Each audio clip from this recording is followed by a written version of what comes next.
37 weeks pregnant, I went into a girl's house and stabbed her in the face.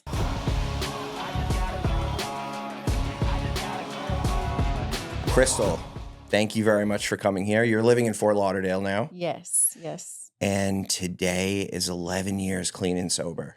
11 years. Yeah. Congratulations. Thank you. Thank you. Did you think 11 years ago you would ever be here today with 11 years sober? I knew there was a life for me outside of the sidewalk that I was sitting on ready to kill myself, having lost everything, but I didn't know that it would be like this, you know. And then more will be revealed as we continue on. Just because you get to a certain point in recovery and staying clean doesn't mean that it's just all rainbows and butterflies. You got to keep growing. So, but to answer your question, no. And you're from North Carolina. From North Carolina. Well, born in Georgia, grew up in the mountains of North Carolina. So my parents bought 183 acres of mountain property when I was young. And so for a period of time, I was homeschooled and raised on the side of a mountain. And they, developed the land, home sites, rental cabins, the whole nine. And when I was about 15, that ended in a very nasty divorce. Yeah. And my dad left, and I haven't heard from him since. You haven't spoken with your father since you were 15. Mm-hmm. And so, okay, to backtrack just a little bit, did you have siblings? No. Only child? There was like a stepbrother that was in and out from his previous marriage, but just me.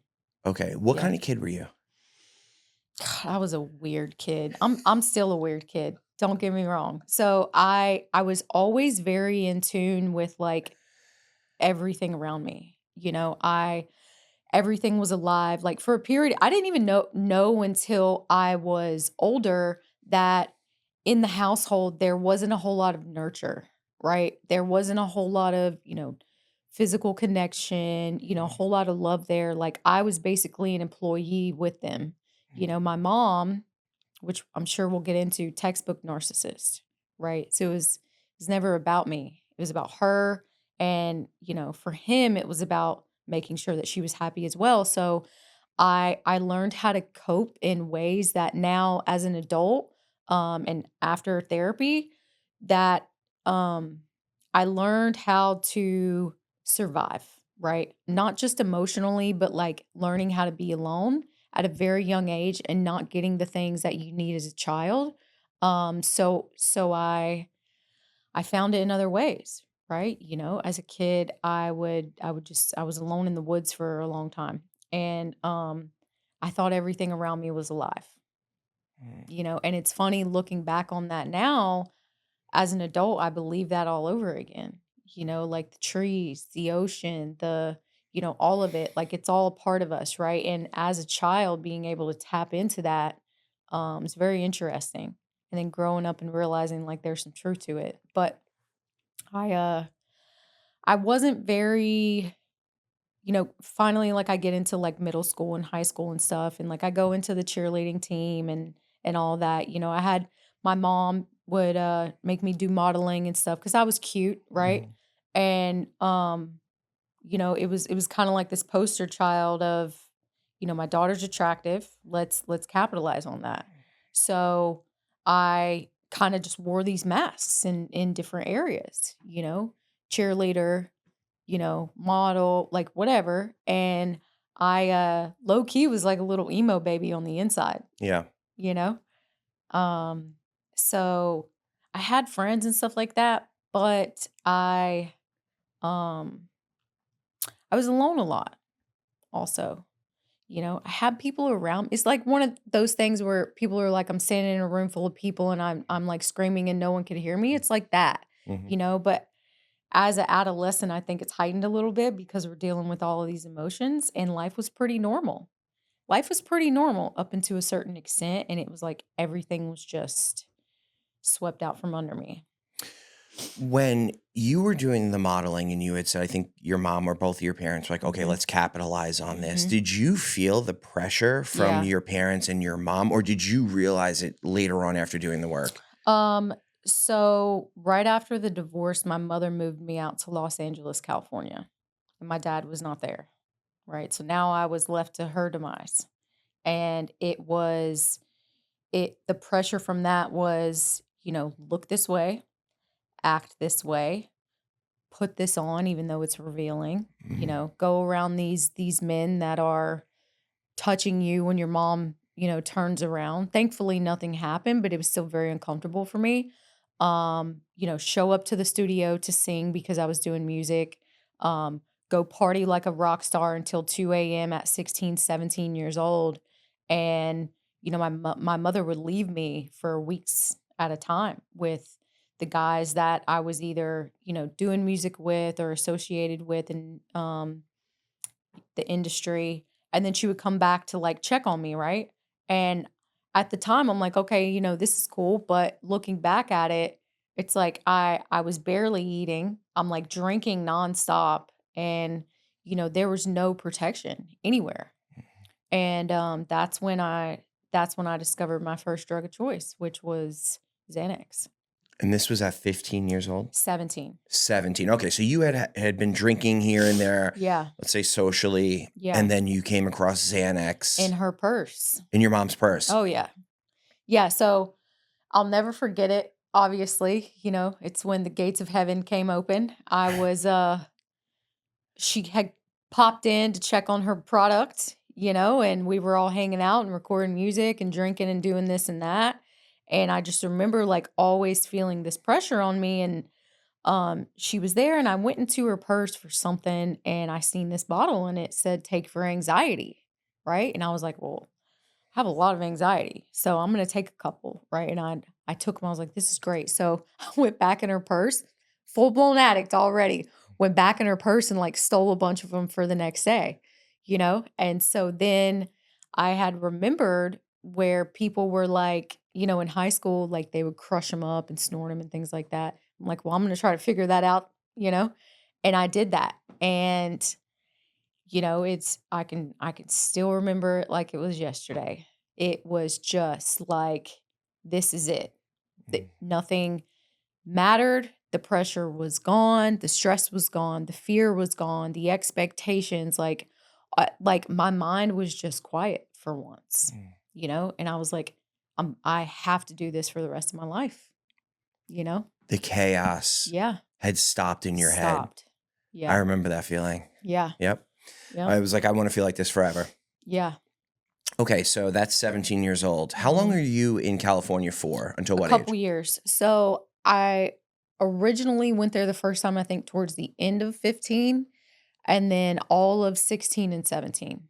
Okay. So about 2 years. Okay, and then you Yeah, moved back to North I Carolina, did. and you Mhm. still don't see your father. Mm-mm. Okay, and what was your mom telling you about your dad? Um, Nothing really. My dad was when they first split up, I knew that she was unstable, so I went to stay with him for like a week, right? But his house was way farther in the mountains and it took longer to get to school, and he had all these rules and stuff, and he was, harder to deal with, so she didn't care what I did. So I stayed with her, and I capitalized on the fact that, she always had alcohol in the house. She always let me and my friends party and do whatever. Um and then on my 16th birthday, I tried to call my dad, and he didn't answer, and by this point, I had heard that he was seeing another woman, right? And someone just kept hanging up the phone, right? And I assumed it was the woman, and so I left a really nasty voicemail that, apparently, at 36 years old, I'm still not able to live down, and so he moved on with his life, Mm. remarried, had another kid with this woman. And, my mother at the time was so caught up in her own depression from it. There wasn't a whole lot of conversations of, this is what's happening. How are you? Like, no one ever asked me if I was fucking okay. Mm. You know, there was, there wasn't a whole lot of immediate family either, and at the time, like, I was acting out. I was just being rebellious because I was just pissed at everything. So it was more so like, stop causing your mother problems. She's going through a lot. And all I really needed at that time was someone to like hug me and tell me, like, I'm sorry you're going through this, you know? And I realized at that point, like, I was just alone. I was alone and I was the bad kid Mm. causing my mother problems. And they had no idea what was happening behind closed doors, the physical abuse, from Yeah. her. And the only time that like she would ever bring him up was you need to call him and tell him to like pay this or pay that. And eventually, he stopped answering Mm. because of that. But if I didn't do what she said, I was in trouble, Yeah. you know? Now, clearly, you're not even an adult yet, right? Right. And it's almost like this is all your fault. Did Oh, you yeah. feel at 15 when they initially divorced and separated and broke up, did you take that all Yeah. on yourself? Yeah. I had to. They Yeah. couldn't. I had to, Yeah. you know? So now, as an adult, I see the way that should have been handled and how obviously I would have handled it. But at the time, you don't really, I was a baby, you know? So of course you take on that blame because she was incapable, Mm. you know? Yeah. So 17 years old, you move Mhm. back to North Carolina. Mhm. Take us through the drug spiral from there. So I ended up getting involved with a boy who liked to smoke a lot of weed.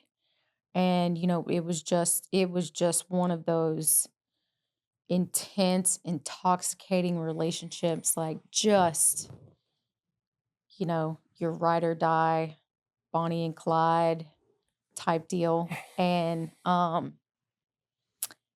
he I was always just I was a con artist from the jump. So I was like, well, if you're gonna do that, we need to be able to make money off of it, So um within a period of years, we did that on a very massive scale to where I don't want to incriminate myself. It's always it makes me leery talking about this on camera. But basically, there was an organization that was going from Mexico to Texas, to North Carolina, like a whole group of people that were just in on, this was back 17 years ago, Mhm. when like selling weed was like a big deal. Of course. And I was 19 years old and it was fun, it was exciting. As far as my drug use, I just pretty much stick to the Xanax. That was they called me the Xanny Queen. I was doing like 10 bars in one night, like putting guys out. Like we would have Holy competition. Yeah. shit. Yeah, it was bad. The 2 milligram bars, you were doing 10 of them? I at the most I had ever done, right? So I would wake up and probably do 3 footballs just for breakfast. Uh-huh. But the most I'd ever done, yeah, me and all my guy friends that we were, selling drugs with and stuff, they're like, "We're gonna see who can hang." And I'm like, "Y'all are not gonna hang." They're like, "We're grown men." I'm like, "Yeah, we'll see." 10 bars in one night. And I remember it.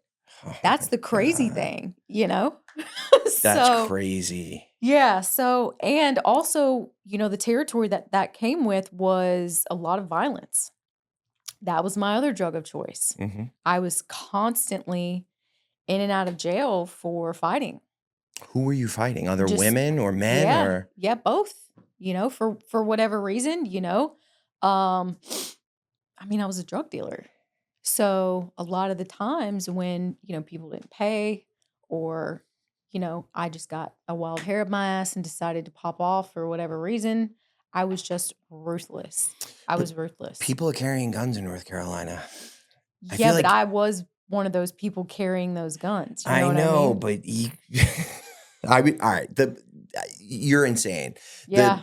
point being, Yeah. I wouldn't throw if I was in New York, people don't carry guns in New York. I'll Yeah. throw fists in New York. Yeah. Not in a state where people are carrying because But then they'll just pull a it gun was out a and shoot small you. town too, So right? you So knew them. everybody knew each Yeah, I other. get it. Yeah. So and it wasn't like random Mhm. people, like these people knew and I was known to be so ruthless that, like, if I came, it was like that's just what happened, you know? And, a lot of the times, the guys that I was involved with would send me, Mm. you know, because I was just bloodthirsty. It was Yeah. because I was hurting, Yeah, of course. you know? So, um, I mean, there was a period of time where I went to jail once 3 times in 1 week for just physical violence, you Mm. know? And I would the cops in town knew me so well that they would call me and be like, "Can you just come turn yourself in so we don't have to pick you up and find you wherever you are?" I'm like, "No." You know? And, so then after that, like 3 years of just ripping and running, um, never getting caught, you know, I get pregnant. With that guy. Mhm, You were with him for 3 years at this mhm, point, roughly. mhm. Okay. And I'm like, "Okay." You know, at first, I was kinda like, "This takes away my freedom," and he was more so like, let's have a family," you know, and I was like, "Okay," you know, like, I don't have one, you know, like that. Mind you, just to back up a little bit, I had to emancipate from myself from my mother at 17. So like I was alone. I was like on my own at that point with him and all of that.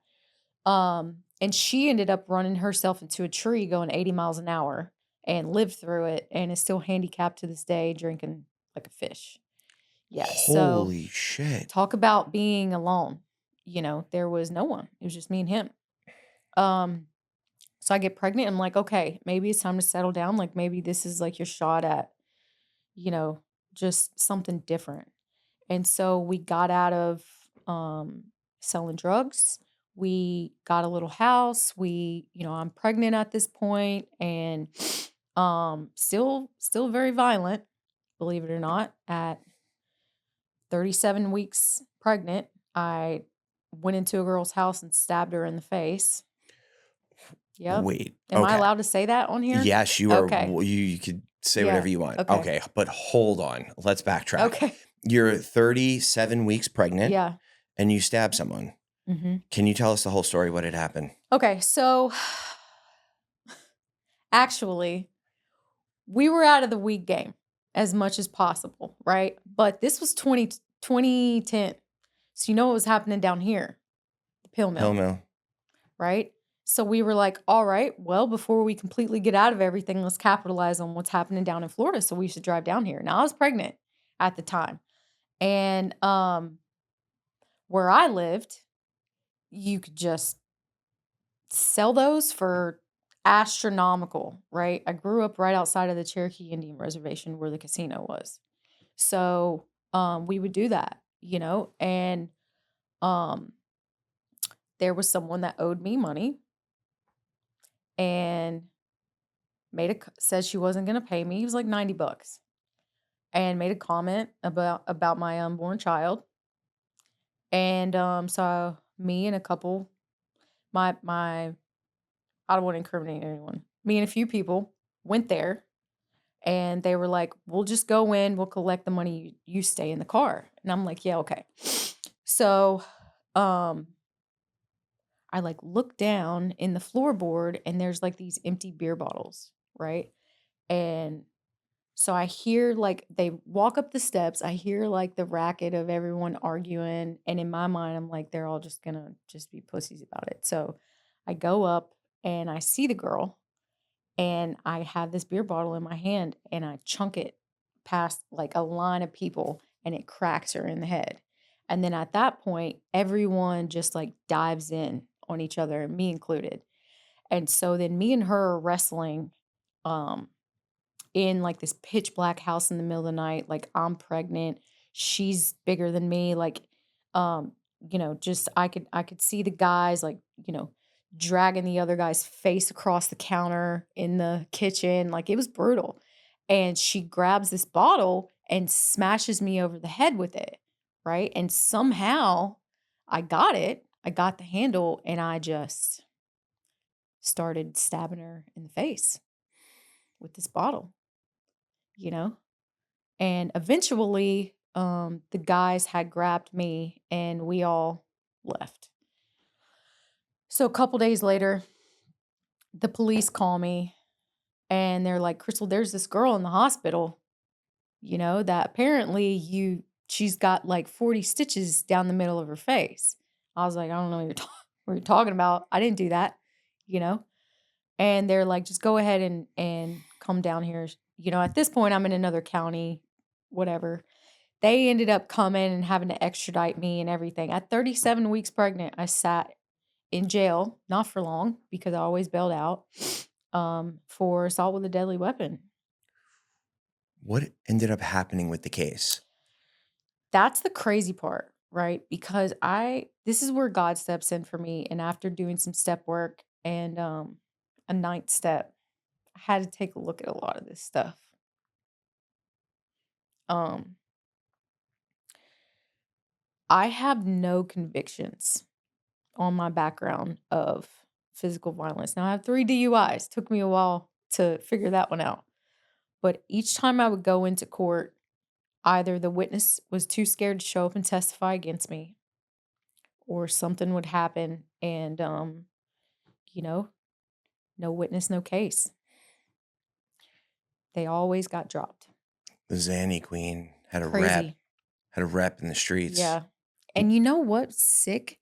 I took pride in that Yeah. back then. I would have too. Yeah. Mhm. So much so to the fact to where like eventually the cops were like, "Can you just leave? Like just leave and don't come back." Mm. Right? And so then life really took a turn at 2 weeks before my daughter was born, which was right after all of that. Me and my daughter's father get into an argument one night. He ends up going and staying with a friend. So it's just me at my house, and I think my mother was even there at the time because she was around for the pill mill days.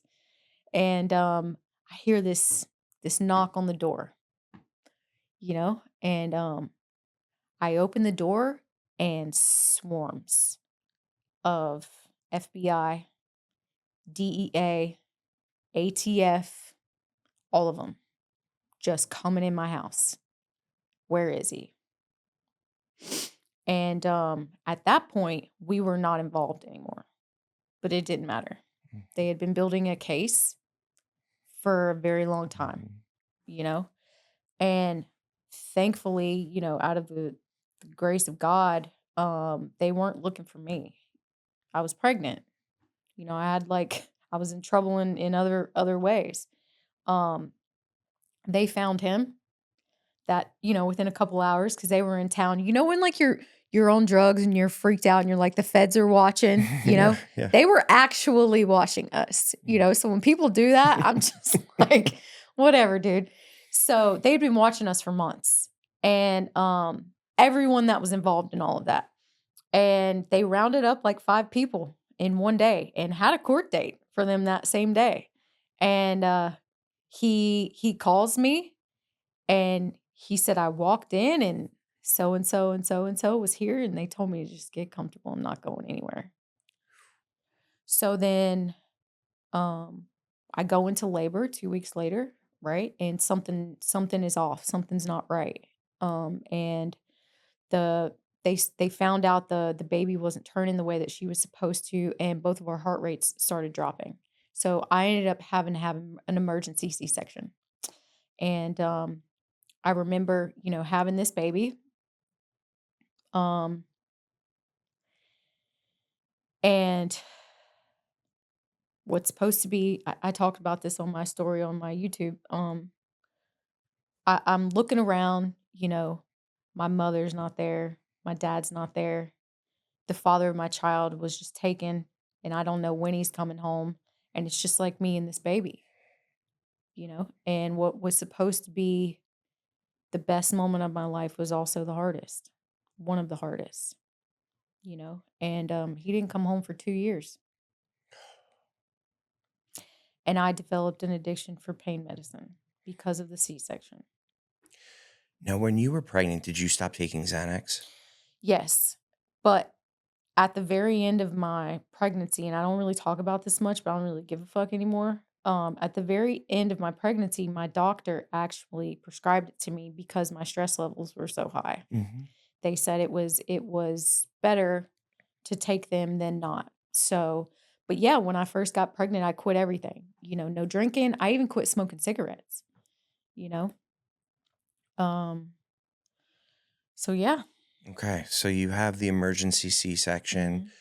There were some complications in the beginning, but your Mhm. daughter, Yeah, she's good. she was healthy, Yeah, everything okay, great. she's better than good.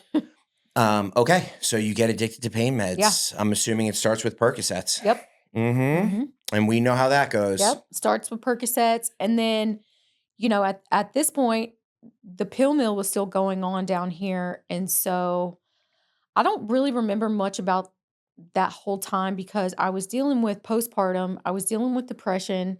My whole idea of building my own family was just ripped away from me. I don't Mhm. have anyone, and so his mother was around, as much as she could be during that period, thank God. But um that was also a very toxic relationship.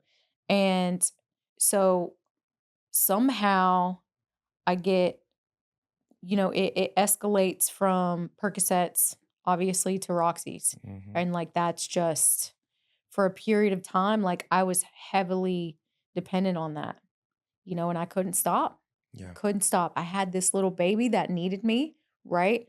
But I remember like it wasn't like I wasn't necessarily ripping and running for a while. Like I was still maintaining and like, I wasn't sick and I was taking care of this kid. I was bouncing around from place to place to place. I didn't have a job. Like I was just surviving as best I could with, living with an aunt or a family friend or Mhm. someone. And but I would always go back to the drugs. Like I didn't understand at the time that like that was an issue. I just knew that like this is the only thing that just made life not so heavy Mhm. at the time, And it was almost one of those things that like I didn't really know that you not using wasn't an option.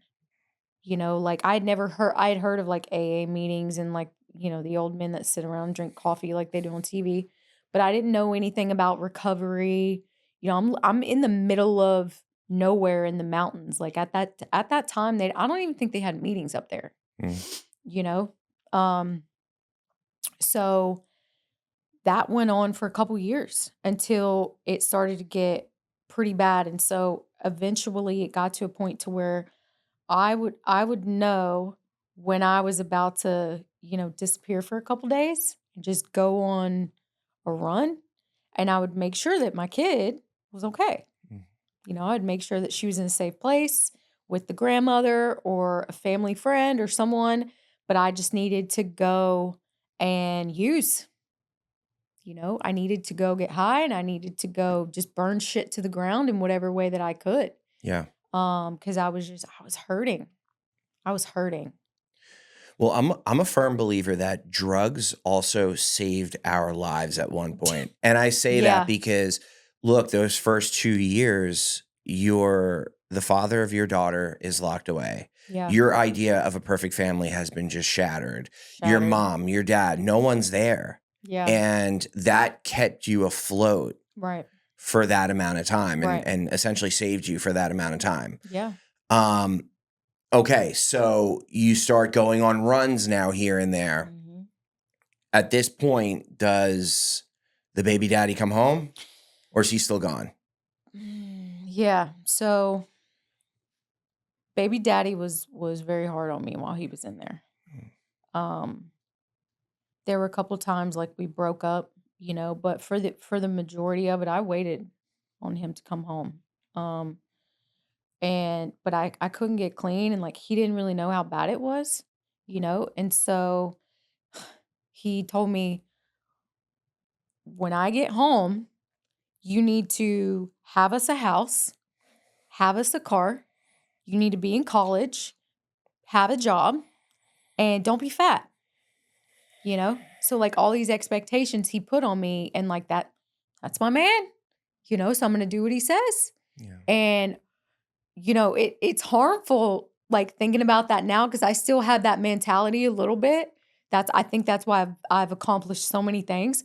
But looking back at it, I'm like, I think that being able to move towards that is probably kept me out of addiction as more than, addiction really like took a toll on me because I Mhm. did, you know, I was going to college. I had a vehicle. We had a house, like all the things. So when he came home, everything was set up, you know, but there was so much damage caused during that time. Like he was 19 when he went in. Yeah. I was 20, right? So he turned 20 like shortly after me, and we were babies, babies.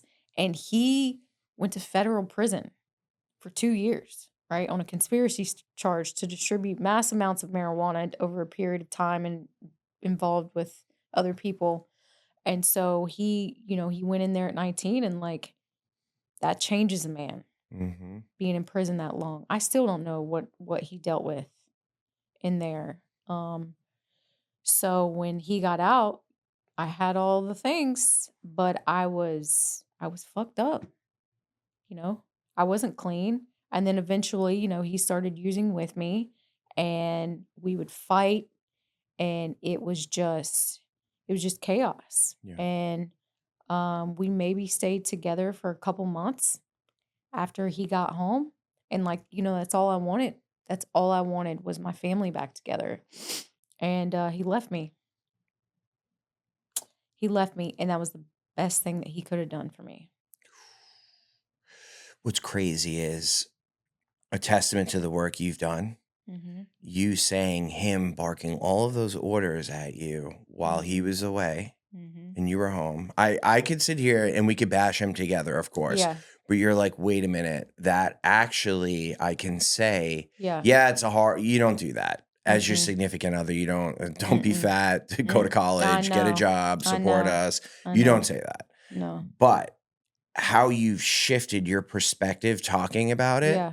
because it could have slipped you further down into Yeah. addiction, and you may have lost your daughter. You Right. may have died. You may not even been Yeah. here, Yeah. which is crazy. Right.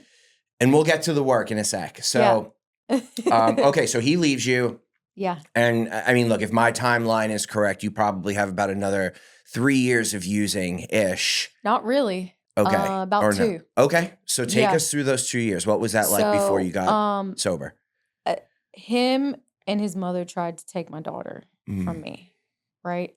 And at that point, she was literally all I had, Like I didn't necessarily ask to be a parent, but that, there's a bond with the child, especially when like she may not have known it, but like we were surviving together, mhm. you know? And so I remember them trying to take her from me and even trying to get, CPS involved and things like that. So I ran away. I ran away and I went to a family friend's in Georgia and hid from them for a period of time because I didn't want them to take my baby. I didn't have parents to help me. I didn't have money. I didn't have anything and like they were like we need to get the kid from her. Now granted, fucking right. They should have. Anyone should have. But what it did was it put me onto a route that like it scared me enough to where I was like, okay, I got to do something different or I am going to lose my kid, you know? And so I go to stay with a friend in Georgia for a little while and they start noticing like you might need some help or you're going to end up like your mother. And that was a little bit of a wake up call for me because I know I didn't ask for anything that my mother put me through. And like now here's this little baby that I brought into the world that I'm responsible for, and I'm just going to repeat history. No. So I go to my first treatment center, and it's an all women's program. You can bring your kid, and I was in there 5.5 months, doing the group thing, the therapy thing. And that was my first initial introduction into meetings and recovery and all of that. And like really taking a look at like a lot of the trauma that I had been through. And then I remember it's the craziest thing now looking back on it, they would give us packets of step work, right? And they would tell us, go to your room and write on your steps. No one was fucking sponsoring us through this shit, you know? So then I get to the fourth step.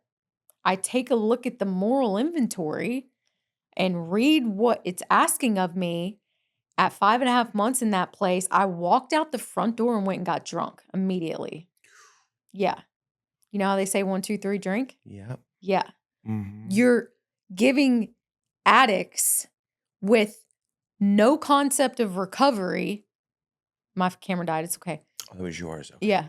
No concept of recovery, step work to do in a facility where they're basically trapped in, raising children and no sponsor, and you're going to tell them to do a 4-step? Are you insane? It was crazy. No wonder I got fucked up, you Mm. know?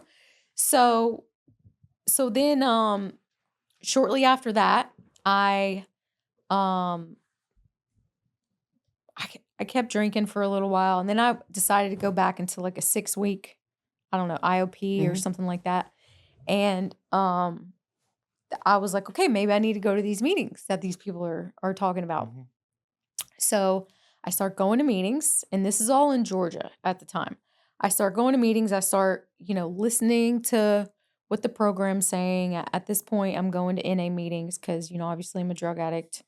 And I start hanging around people in the rooms that were dirty, you know? And so eventually my house became the house because I always get the house, get the car, get whatever, right? Get my Because money up. Yeah. that's what, don't be fat, right? So I'm working out, I'm getting the car, like all that.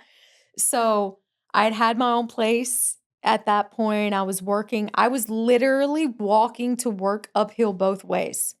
Right? You know how they say that, like the old timers? Yeah, of I course. was I was leaving, I would walk uphill this way, and then when I would leave, I would walk up, and I was I was doing all the things, raising a kid, taking her to school. No, I don't think I had a car at the time. No. So, I was going to these meetings, but then I wasn't really understanding or hadn't surrendered, supposedly is what they had said. So all the people that would relapse went into my house. I was the flop house, you know? So I would send my kid away to go stay with the grandmother or whoever for a little bit so I could have some fun. And eventually, people were coming around that were, using IV drugs.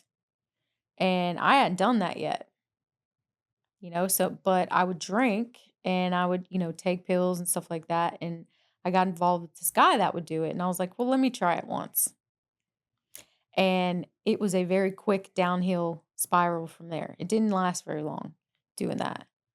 Um, and my addiction had already like been so bad that once that kind of started, it was just like it was just a kickstart to the end. But I was the girl that would go into NA meetings and pick up 90-day key tags drunk because I didn't conceptualize the fact that alcohol was a drug. I was like, I am 22, 23 years old. I should be able to have a drink, you know. I'm not using drugs. Yeah, I'm going to have a drink if I want to, which people do that all the time. I was Mhm. trying to I figure used to out, do that. yeah, Yeah. whatever way to substitute, but I had a sponsor at the time and she was like, "You haven't surrendered." And I was like, "Yeah, I have. It's gotten real bad. You don't get it." She's like, "No, you don't get it." You know? Until I don't know, a few months go by, I end up losing my home in Georgia. I'm like bouncing around again. And I end up in Greenville, South Carolina, which is completely a different area. Mhm. Um, and I'm living with the grandmother at the time, the baby daddy's mom, because Mhm. like now they're back in the picture, right? And I'm drinking every day. Like I can remember, like, how people talk about going through the couch trying to find change just to like go get a 40 so you could like it was like that, and like alcohol wasn't even my drug of choice, but I had to use something. And so then I end up going on this dating site because I'm like bored and I meet up with this dude and then he's using drugs as well, but he's more on the upper side. right? And which I had done a couple times. I didn't like it. Well, But you gotta use something. got to use something. If it's there, I'm using it. Mhm. So after being up for 7 days, seeing demons, Were you smoking crack or meth? meth, Meth, yeah. yeah, Mhm. yeah, and I hated it. I hated it. But once I started, I couldn't fucking stop doing it. Mhm. And so 7 days, right, up on this, and now I'm in the grandmother's the grandmother and the kid left, obviously, because by day 2, I'm, a little scary to be around, and they leave. So for 7 days, I'm in her home with this guy using that, heroin, like, whatever you can name, right? And then eventually, I remember I'm, like, searching through the house, like, trying to find my Xanax, and then I pass out, I fall asleep. And I wake up to baby daddy standing over top of me who's supposed to be living in North Carolina, just, like, screaming at me, "Where's your money?" And I'm like, "Money? What money?" And apparently, I just got my tax money at the time. He's like, "Where's your money?" And, like, I guess the whole house was destroyed, completely destroyed, because I guess when I was trying to find my Xanax, I literally just Turn flipped the place everything upside upside down. down. And the guy that was there, he, like, ran out. I walk out into the living room. There's drugs, needles, like, it's just shit everywhere. Like, it literally looked like a nightmare. And I look down at myself, and I am, mind you, this is December, a few days before Christmas. I'm burnt, like, from head to toe. My skin had, like, second-degree burns all over it. I don't know if I had an allergic reaction to the stuff that I was using, but I was, like, red. It was the craziest shit ever.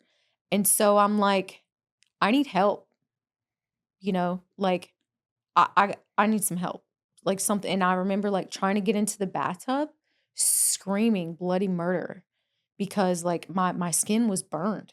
It was weird, and there was snow outside on the ground, you know? And so it was like that moment of clarity where you're like, "Something's gotta give." So a friend of mine told me about this place down in Florida. It was a halfway house. Um, a guy that I had met in Georgia. He's like, "There's this women's program down there that I've heard really good things about. You should check it out." And so my grandmother drives all the way. Now, me and her hadn't had a really good relationship. Um, she drives all the way from South Carolina, or from Georgia to South Carolina, because again, they're trying to take the kid, right? And she picks up me and a few suitcases that I have and my daughter, and we go to her house in Georgia. And she says to me, this woman, I'll never forget it. She's like, "You think they're gonna take your kid and keep her from you? Either you get your shit together or you'll never see her again." And I knew she meant business. And it was in, like, this very, like, not spiteful type of way. It was just like, "We're not doing this." And she drove me all the way down to Florida to take me to this place. And I pull up to this place called Avenues 12. Saved my life. And I had no license, no car, no house. I wasn't fat, but um, nothing. Just a small little suitcase. And now I'm in a completely new state, and I was just like, it was terrifying. Right? Now I wish I could say that was the last time I got high.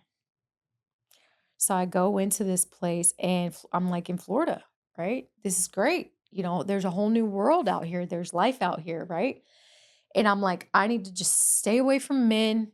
I need to focus on myself. We're walking to meetings every day. Like, I'm getting plugged in, like the women and all of this stuff, right? And I'm like, okay, no guys, I'm just gonna focus on me. And then in walks this lesbian chick that looks like a dude. And I'm like, well, she's not a guy, you know? So I said I'd stay away from men, but I've never tried this before, because that's what we do, right? Um, just substituting one drug for another. So long story short, I'm in halfway for about, I don't know, 4 or 5 months, and they find out that, me and this chick were seeing each other, and we get kicked out. Yeah. So we get kicked out, and she's got this big idea, the recovery love, or, treatment love, whatever. We're gonna start a life together. We're gonna, we're gonna get our own place, like all this stuff. I'm like, yeah, sure. So she gets us this hotel that's like directly across the halfway house. And within 24 hours, she gets high. And at that point, I'm like, I didn't know what to do. I'm like, you can't beat them, join them, I guess. Mm. And it was literally using against my will. I didn't even want to be getting high. Mm. So it lasted for about 2 weeks, and this is where everything changed for me. I am 2 weeks into a relapse right after all of that. I'm sitting on this sidewalk. Uh, Hotel's behind me, right? Halfway house that I just got kicked out of is in front of me. I'm in a completely different state. I have no parents, no baby daddy, no kid, no money, no license, nothing. And now I'm gay, right? And where I'm from, big no no, you know? So I was like, my daughter would be better off if I wasn't around to fuck her up. So the bus would come by, right? And I remember having this conscious decision that I was gonna wait on the bus to come by, and I was gonna walk out in front of it, and I was done because I just couldn't get it together, you know? And for some reason, that bus didn't come. I went into detox the next day, and I've been clean ever since, My God. you know?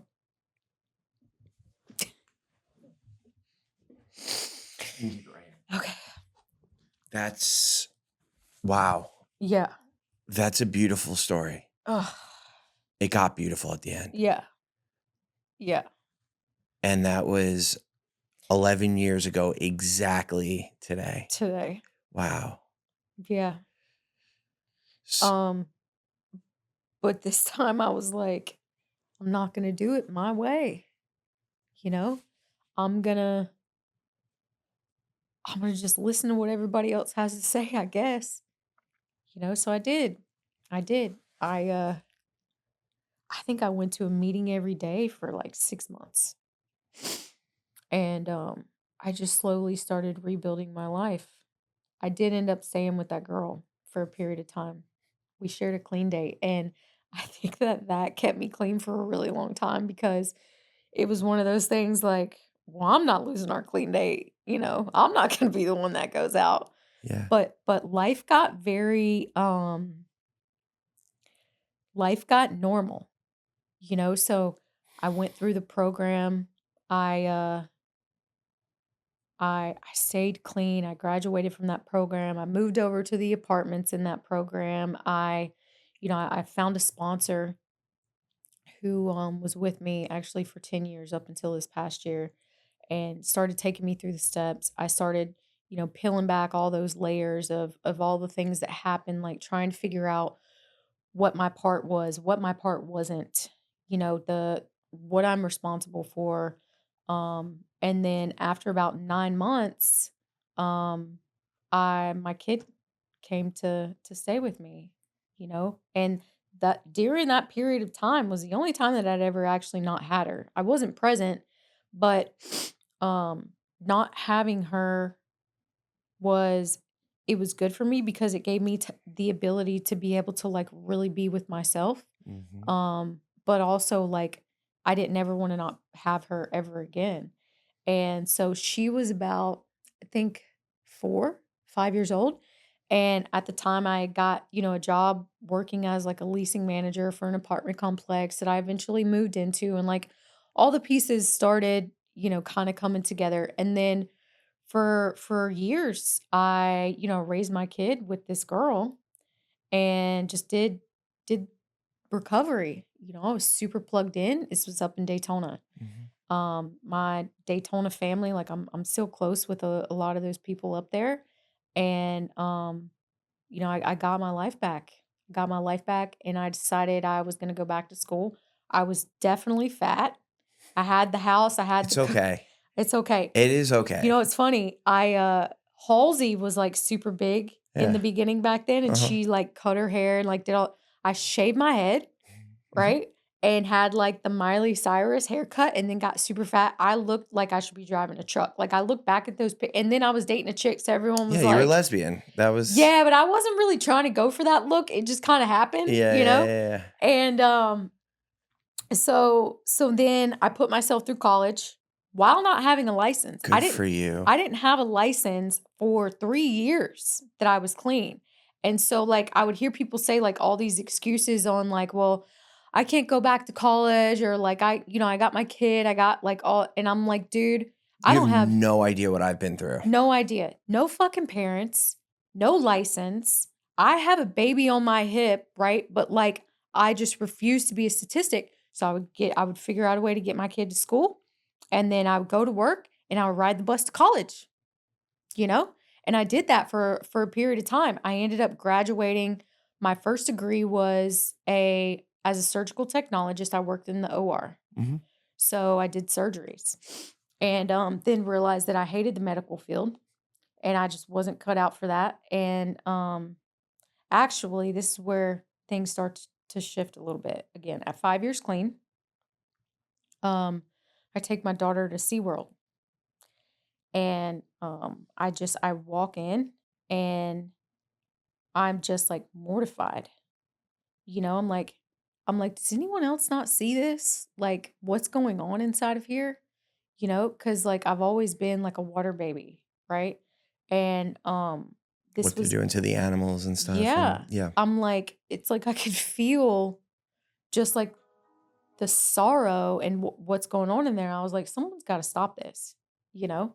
And so I, like, come back and I, like, watch this documentary called Blackfish. You ever seen it? Mhm. Right, that, and then a couple other documentaries, and I tell all my friends, I'm like, "I'm gonna shut down SeaWorld." And they're like, "Oh, whatever, go hold a sign." I was like, "No, it's gotta be bigger than that." And so, like, here I am again, like, the gears are turning, and so I decided to leave the medical field, and I was gonna go be a marine biologist, right? And, so I put myself back in school, finally get my license, and, again, for about 5 years, life was just very normal.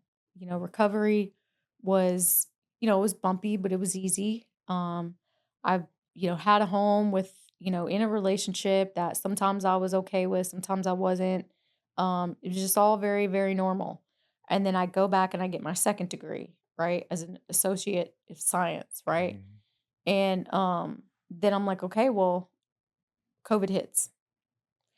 And then I'm like, well, now it's time to go get my bachelor's. And life isn't really making sense anymore for some reason. I get engaged to this girl and it just doesn't feel right. I'm not happy. There were a lot of things inside of it that weren't working for me. And like I was not fulfilled in multiple areas. And I just remember thinking like, I'm not gonna work in a hospital for the rest of my life, staying at a job that I hate. And at the time, I think I was like 27, 28, and look back at 40 and be like, why did I settle? Like, where did my life go? I didn't get clean to be miserable. Mhm. So, once again, I changed everything. And while everyone else was like, being depressed and sitting inside during COVID, I was like, I'm not doing that. So, I started going outside and I taught myself how to free dive. Right? So Central Florida has a lot of natural springs. And so I started going in the water and teaching myself how to dive and then eventually started doing underwater photography and creating and all of this stuff. And then I started applying at different places in Florida for my bachelor's. And I got accepted into FIU down here in Miami. And at the time, a friend of mine who I knew from Daytona had moved down here to kind of get clean. And so I started coming down here to see her, and we started free diving the reef out over by Commercial Pier, and I just fell in love with it. So I decided I was going to leave that relationship and just uproot my life completely. But she wasn't going to let me go easy. Mm. So Um,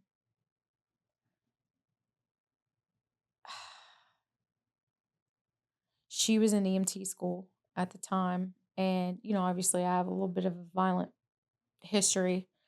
Um, we She knows I'm about to leave her, so it starts to get a little heated in the home, and things were just not okay. And she gets in my face one day, which is just very not like her, right? And I'm on the phone with my sponsor, and I'm like, I don't know what to do, like I can't, like this is gonna get physical. She's like, well, call the police, and she's like in my face screaming, and so I push her, and she could hear my sponsor on the other line, call the police. She's like, you just put your hands on me, I'm calling them. And so at 5.5 years clean, the police show up. And they were like, well, we hear there's like this domestic disturbance, right? And because I work an honest program, right? I'm not gonna lie. So the police were like, did you push her? And I was like, yeah, she was in my face, Mhm. you know? And they were like, well, you just admitted to domestic battery. And I was like, what the fuck? No. I was like, I was defending myself. And they're like, that's not how that works. So at 5.5 years clean, I sat in jail for 24 hours during COVID. Yeah. Yeah. So I get out. I'm not allowed to go home. Now, my kid is like, what the fuck? She's like 7, 8 years old at this point, and like seeing her mom be put in the back of a cop car, like I thought we were past that, Yeah, and you she know? knows what's going on. Yeah. Yeah. And so the judge was like, well, you're not allowed to go back into the house. The defendant is in fear for her life. And I'm like, okay. So then I go and a friend of mine who owned an all males halfway house let me come crash there for like a week. And so by this point, I had already been like saving money because I just knew that I needed a cushion. That's just how that dynamic was. You were gonna make a run for it soon. Yeah. Mhm. Yeah, eventually. Yeah. Because that's a lot of part of the reason I was stuck there. And so then a week goes by and I call all my people in the rooms, and the cops are like, you got 15 minutes to get your belongings. I was like, okay, bet. Had 12 people pull up, 6, 7 cars deep, and a U-Haul. And I load up all my shit in that house. And by this point, she's like, do you need anything? I'm sorry, whatever. Put all my shit in a U-Haul, put the kid in the car, and head to South Florida. Bounced. Yeah, out. Okay, where do you end up in South Florida? Fort Lauderdale. Okay. So, at the time, we're in the middle of COVID, no job, no money, Mhm. nothing. And I'm like, but I got this goal, right? I got this vision. Like, I'm gonna shut down fucking SeaWorld. I don't care, who's standing in my way. Like, there's a whole world out here that I'm missing. Like, life becomes I'm just inspired, right? And so I move into a mother-in-law suite at the side of someone's house. Me and my kid, like with the Murphy bed and everything, Yeah. you know? And within a few months, I'm working in the hospital, fast forward, I get my own place down here within a matter of months, I'm working, I'm going to college, I'm doing all the things, right? But now I'm single for the first time since being clean ever, right?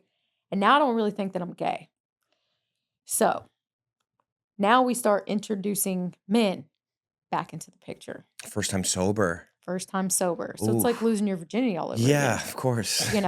I don't think I had actually had sex with a man sober ever, except my first time. Mhm. And so I this is where like the heartbreak starts to come in. Mm. Um am I going too fast? Are we still good? No, Okay. you're doing great. Okay. This is actually the perfect the guests like this type of interview where I'm Okay. not jumping in. This is you go ahead. Okay. You're Okay. covering it all. Okay. So there was a guy friend of mine up in Daytona who was just the epitome of man, you know, black belt in BJJ, tall, handsome, tatted, just he was just Real there's alpha. unkillable, is what they would say. And I'm down here in South Florida. I'd kind of dated here and there, like a couple girls. I was like, this ain't it. And so I hit him up and I'm like, listen, we've been friends for a long time. I I'm trying to come back to the other side. I need it to be someone that I trust. And he's like, yeah, of course, you know? And he's like, but listen, here's how this is gonna go. I'm not just gonna come and like have sex with you for that. I'm gonna show you like how you're supposed to be treated by a man and what this is supposed to look like.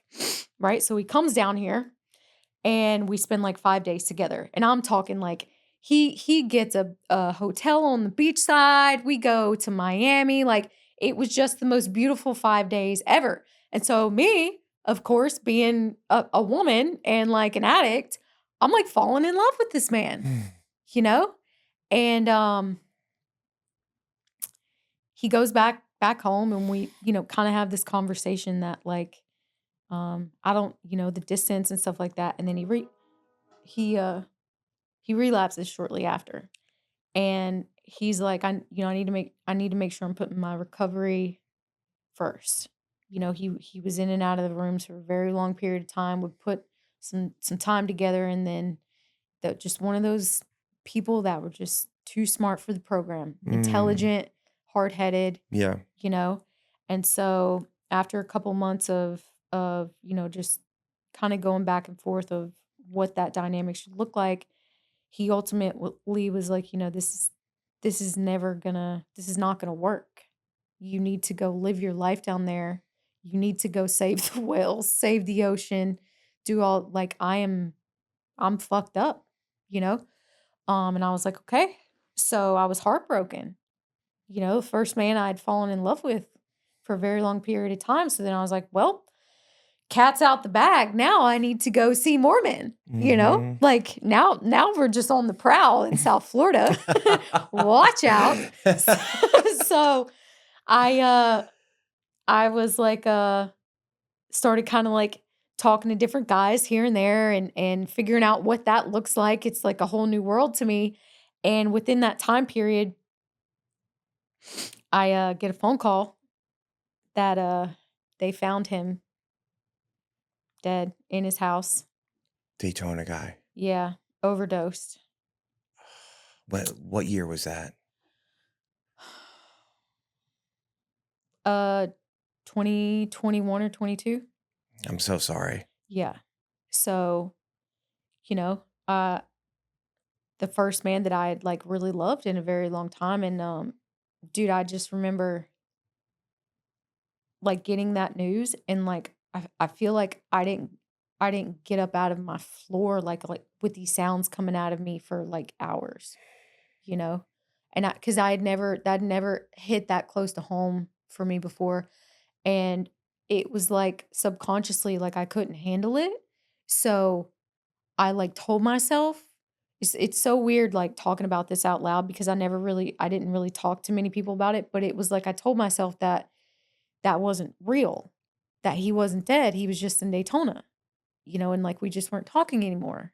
It's like I had to convince myself that like this wasn't real. And so I went off the rails. Now at this point, I started to connect with the fellowship and people down in South Florida, and get connected and things like that. But I uh I started being very promiscuous, and I was, I was got some Botox, got my lips done, got some extensions in. I'm in the gym 6 days a week. I'm going to college in Miami, and like I'm jacked and I'm fucking hot. And I just thought that I was just God's gift to whoever, but I kept getting rejected.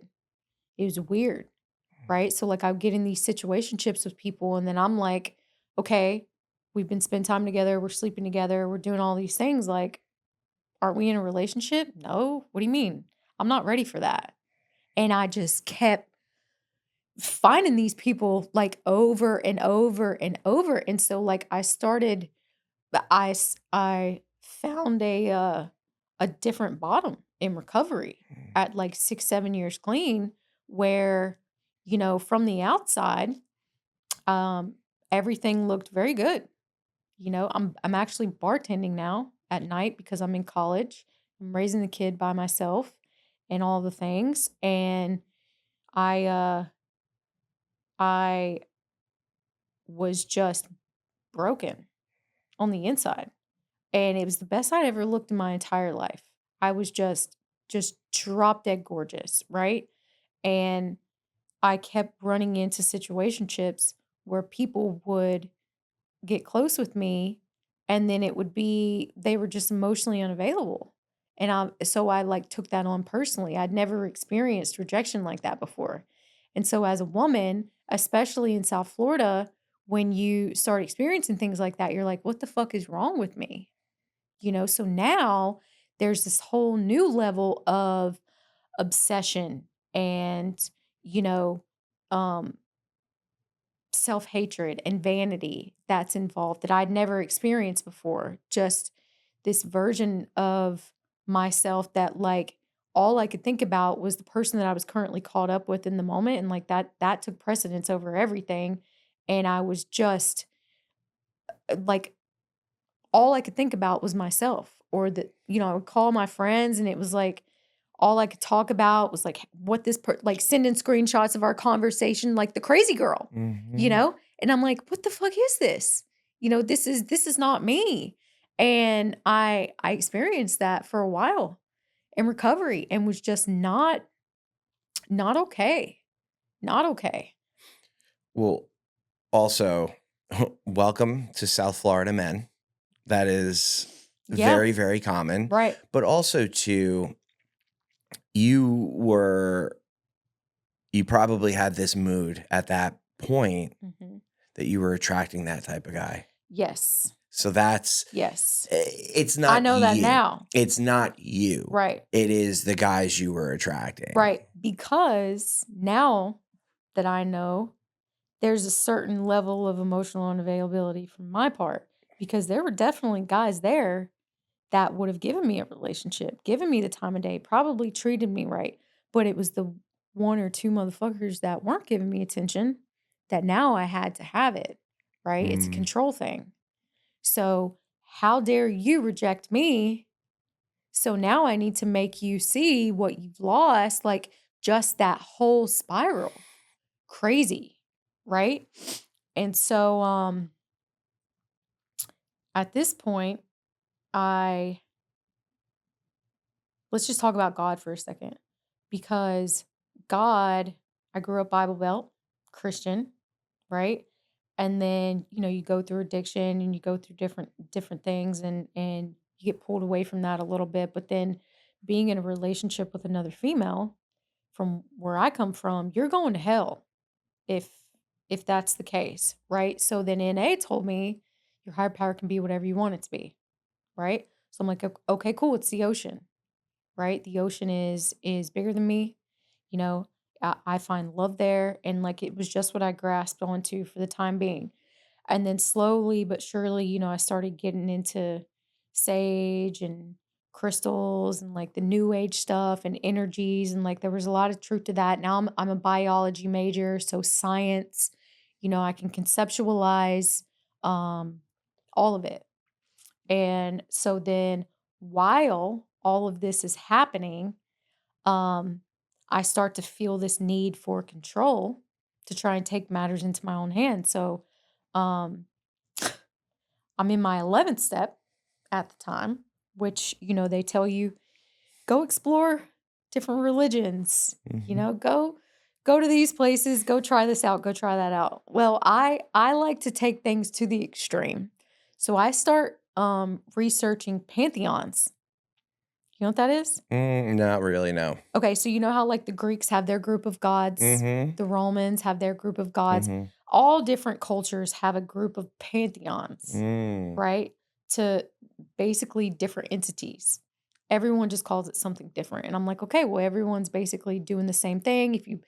When it comes to Christianity, if you put the angels in the mix, it's all kind of this, we're all speaking the same language, Got it. right? So then I'm like, I start getting deeper into that. And so by the end of it, long story short, I start practicing dark magic. Yep. And I'm, doing spells and burning sage and, love spells, like just all this crazy shit. Like I had lost my mind, but I'm still clean. Mhm. Still clean. And at this point, it probably should have just gotten high, you know? Not really, but you know what I mean. Yeah, of course, of course. Yeah. So, I this I'm bartending. This man comes to my bar one day and he sees something in me. I don't really know what it was, but long story short, I start doing events with this man for troubled teenagers. So we would have like these 4-day immersions. We would put these kids through, like a mastermind program with tactical and, immersive stuff to where we would break them down and build them up. It was really cool. We'd put these kids in the middle of the ocean at nighttime. Yeah. And I'm out there with them and I'm the only person there, Mm. you know?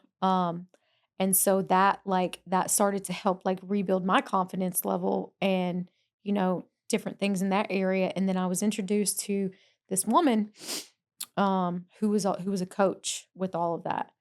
And somehow we started talking about um power and witchcraft and all this different stuff. And I guess she had been involved in that years ago and turned away from it. She'd recovered from that stuff, right? And me and her, we're just going back and forth debating. And I was like, but I'm so powerful. You don't get it. She's like, oh, I get it. She's like, what about God's power? And it just like something like clicked for me, right? And so eventually I started this transition away from that, burned all of that stuff and start to figure out like who God actually really was for me. And it was brutal. And life started to get a little rough again. And I got into a situation with a man that was I wouldn't even call him a man.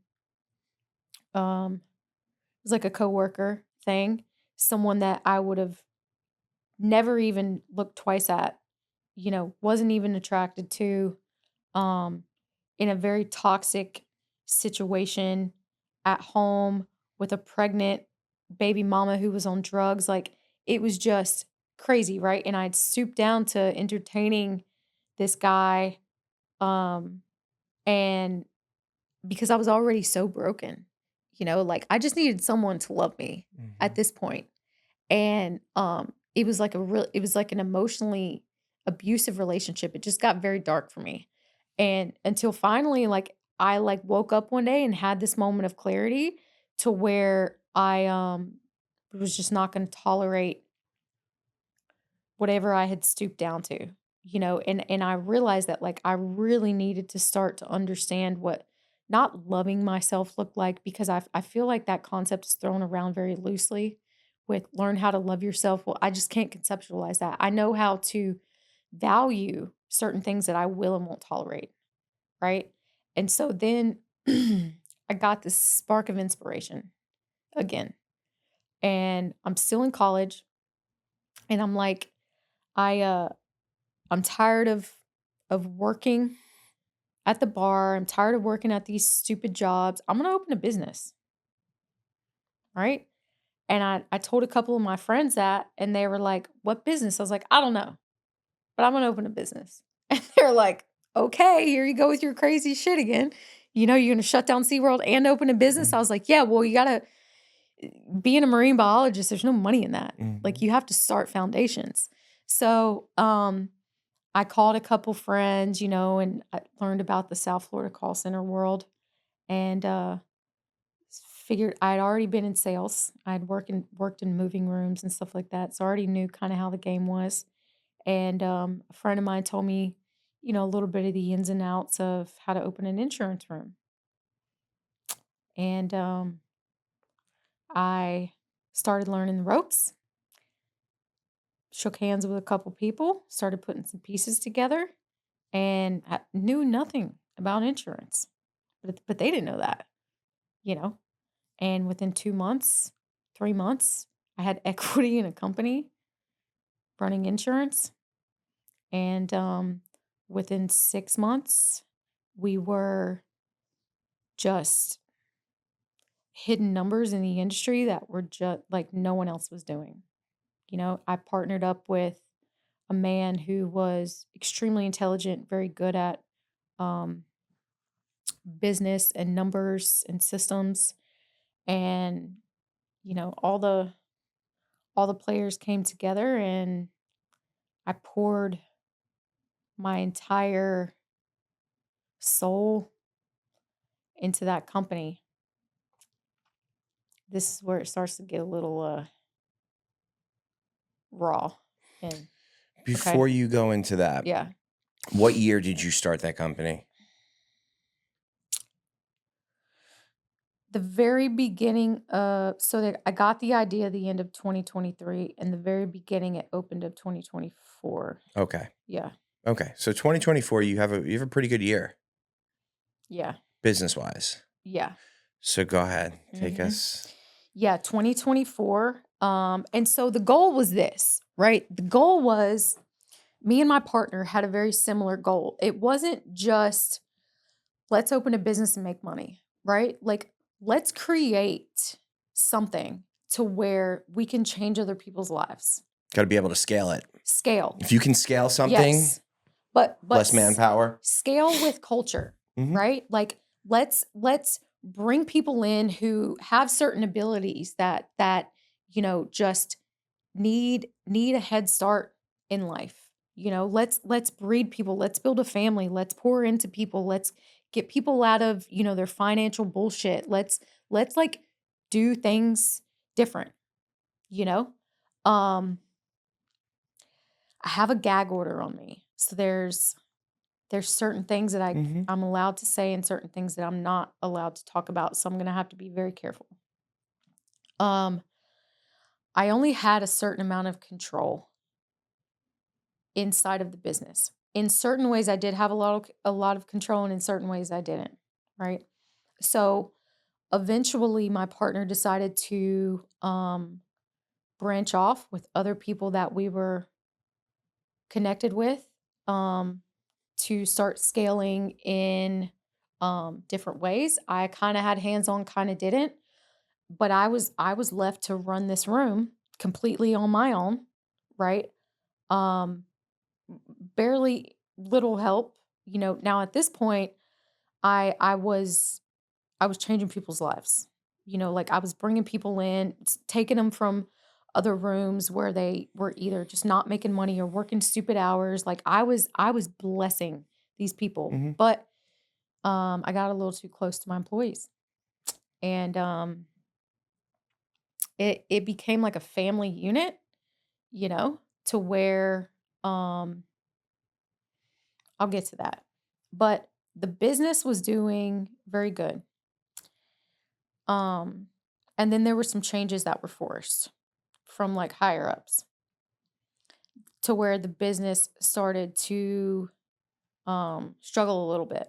But I was able to maintain it in a way to where we kept it going, right? And it was still profitable, and everything was still good. Now during this time period, all of those things that I had struggled with, like the confidence, the love, all that, like it had just completely flipped because now like I had vision, right? Like now I had something to move towards. Good I purpose. had Hope. purpose. I was You're helping other helping people. other Yeah, people. I esteemable acts. Yeah. Yeah, I'm Uh-huh. almost, graduating college, and then like shit started to get bad. Mhm. Started to get real bad. My partner relapsed. I was having issues in other areas of partnerships and affiliates. I was all on my own. I was coming in just a raging bitch, the pressure to be a mom, to be a business It's a owner. lot. And yeah. And, having everyone else call certain shots above me and then be told to like sit in your high-rise building and be fucking grateful, you know? And it's golden handcuffs. And I would just come into my office and I was miserable. I was miserable and I would just sit and I would cry. And I remember it's like the craziest shit ever. You get to this point to where, after all the shit that you'd been through, right now I'm like at the top, which is like a little baby top, but whatever. You're at the top. You're there, right? I'm on the 7th story of this beautiful glass building, and I can look out and like the city's over this way, the beach is over this way. I'm in South Florida. I'm running a multi-million-dollar business. I have employees that I've helped that depend on me that I call family. I have my child's good. Like from the outside, once again, everything looked fine. Mhm. And I'm like, is this a me problem? You know, why are you not grateful? What what is it? But again, there were things going on that I had no control over to where it was starting to corrupt me, right? So like the lines started getting blurred a little bit. Do you know anything about that's currently going on in insurance? Yeah, I do. Mhm. Right.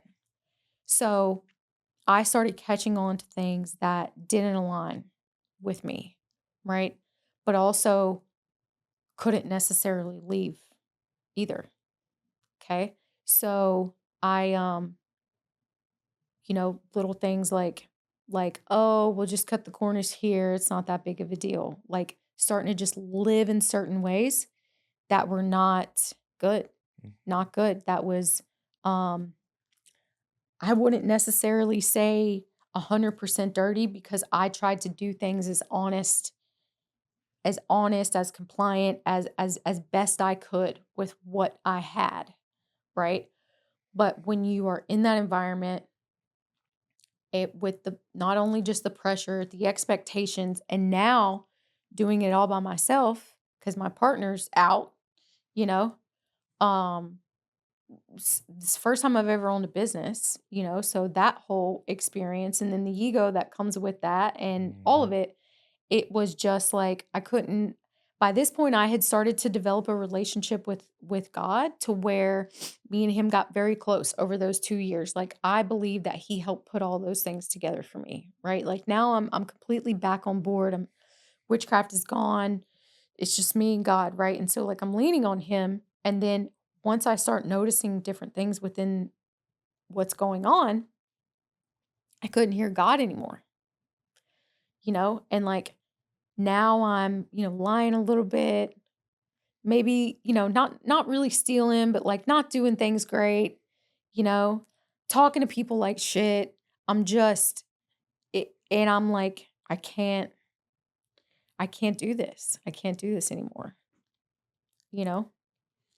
And I knew that if I chose to walk away, there were gonna be consequences.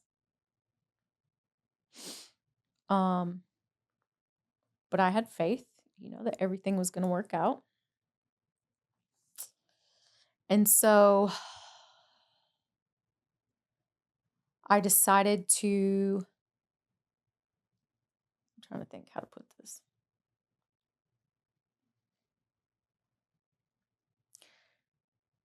I propositioned an agreement to try and part ways. Um,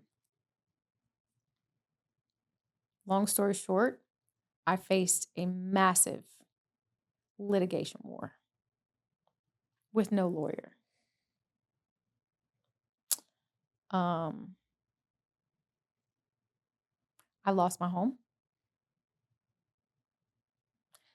All of those people that I had helped weren't there. Um, I knew that that was the risk going into it, but and I knew what I was up against. And I knew that there was no other way but through, right? You ever been through civil court? Yeah. It's not about anything other than money. And I didn't have much of it. Business was very new. I'm still basically collecting a salary. Like it's not anything like that. And I was not able to so the operation stopped 3 days after the proposition. Okay?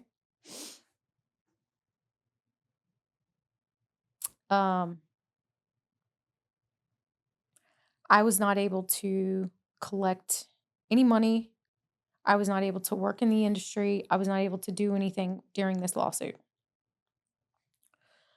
Um, so I am now in a 2-bedroom, 2.5 bath townhouse that, my daughter like has this big, beautiful room, like just all these things. Like I'm taking care of her. I'm finally all fucking food stamps. Like, everything is good. And then all of a sudden the walls start closing in and it's like, okay, now you're in now I knew criminal court from the past. Thank God. But civil court is a whole nother beast. And thank God for Chat GPT. Like that's the only thing that got me through, but it only gets you so far, Mhm. right? And so I didn't have money to fight, so I just continued to represent myself and just, calls from attorneys, just being served over and over and over with this language and documents and just overwhelming. And no one had any answers for me. You know, I would pick up the phone and like they say, reach out to people for help or whatever, and no one had anything. No one had anything to say. At the time I'm transitioning sponsors for a whole nother reason. And everyone was just so um either in fear of being pulled into it or dumbfounded at how everything was going. Like there was no advice, you know? And then on top of that, right? And this is my part, you try to save face a little bit too, you know? So like I'm not going to go into meetings and share about this. Obviously, first of all, I can't, you know. Second of all, everyone is connected down there, so everyone knows everybody's business, and I'm not safe now, you know? And, the people that called me family or, depended on me or whoever I helped, you know, there was no one. No one. When did this all go down? Last October. Okay, so about 6, 7, 8 months ago. The lawsuit finalized at the end of January, Okay. and, shockingly, I was the one that walked away with a small settlement, which is unheard of. I'm not allowed to say really any other details other than Yeah. that, you know? We all decided to shake hands and part ways. Um, but yeah. Well, I appreciate you sharing what you did. And it goes to show that in recovery, I've chased, not saying you were chasing this. Right. I was always chasing a big job, Mhm. this amount of money. If I get Mhm. this house, this apartment, this car, Mhm. and you achieve it, doesn't necessarily mean you're going to be happy. And Right. it doesn't necessarily mean that it'll last forever. Right. At the end of the day, you were helping all of these people too. I feel like you were kind of left there back from when you first got sober, back when you were 16, 17 years old when your parents divorced and you didn't have your family, when you had your child Mhm. and you were all alone. Yeah. All alone, all over again. So, what have you done since January to build yourself back up? And So, I've dealt with a lot of resentment, and so this is the part that gets a little tricky that people may have a little bit of an opinion on.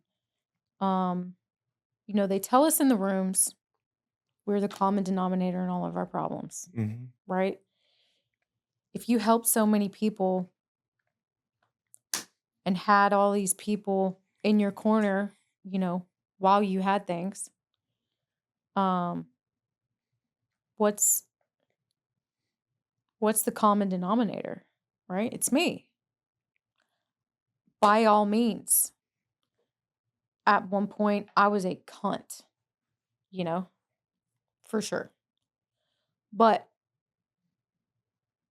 was I still a cunt when I was picking people up from halfway to take them to work every day? Helping people get off probation? Giving people the ability to buy brand new motorcycles? Writing extra money on paychecks? I mean, I'm talking sponsees dropping me over this because everyone's connected, you know? And so recently, someone who wasn't there said, like, I had no idea you were actually going through all of this, right?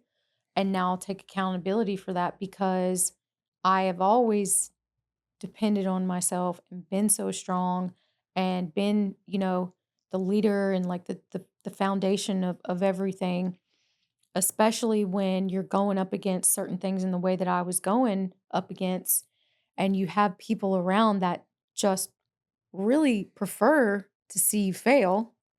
The last thing you're going to do is tell anyone that you're having a hard time, Mhm. you know? So you save face. Um, so I had to I had to really sit with myself, right? So like when it came time to look my child in the face and say, "Sorry, dude, we're homeless." And I've had people say, "No, I get it. I get it. I've lost. Do you? You know? Hey, dad, how do I handle this? Can't do that. You know? Hey, honey, can't do that." But I have to look my child in the face and tell her we have nowhere to go now because all of the assets, all of the income, everything was locked up and my hands were tied and I had no way to pay bills, right? Now, on top of that, during this time period, I did reach out to a few people here and there like, "Would you mind buying us a food card to Publix this week?" "Oh, I can't, things are a little tight." While Should have called Rise Above. yeah, We would have helped you out. while there were thousands of dollars made underneath me. You know what I mean? And so at that point, like there's a whole nother level of um I it made me very bitter for a period of time. So while I'm packing up my home, I have my kid, this one chick that showed up, and then I paid two little boys from my kid's school to come and help, right? That was it. That was it. And then I go and I put my mattress into someone's living room that I know, and I just sleep for weeks because I had been running on adrenaline and cortisol for so long.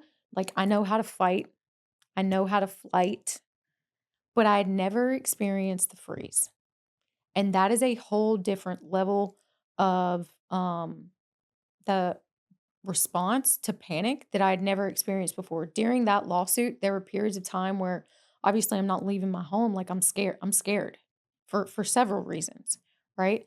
And I remember there were days where I would like just be reading through these documents and then like looking at my bank account and then like having to like be a mom at the same time and like not having anyone to call, and I couldn't move for hours. It was excruciating. It is the craziest shit that I've ever experienced in my life. And I've been through some shit, you know? But like I didn't understand this part because I know how to go, build, do, survive, do all of these things. And now I'm like, I can't move. Like, this is not me, you know? And so after running on that for so long, now I'm at like 10 years clean, right? And I would hear people talk about like going through periods of recovery where like life shows up and hits you in a certain way and like they end up relapsing and then come back and rebuild all their time. And I'm like, well, that makes sense right now. It makes sense.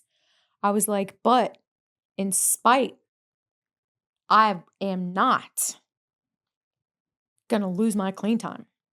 My ego kept me fucking clean during all of that, you know? And so after running on that for so long, I just slept and I slept and I slept and I slept for weeks, right? Until a friend of mine called me one day from LA and she's like, "Hey, you want to go to Hawaii?"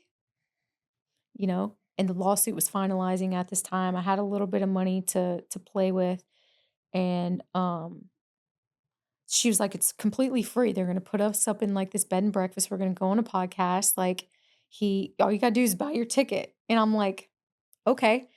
And it was like God once again like stepped in and he was like, I got you. You know, you had to get away from there for a reason, but like here's what's next. And so then I go to Hawaii and I could finally just breathe. I could finally breathe again. And I realized that like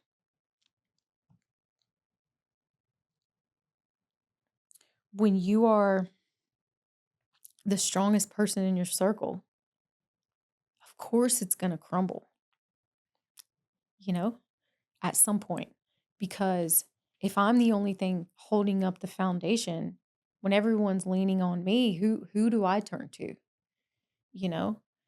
And I realized that like I needed to expand my surroundings in different ways and not only was had I, like, just been through hit after hit after hit in life, but, like, I'm not gonna just sit in the victimhood, right? Like, God says, "Go tell the story.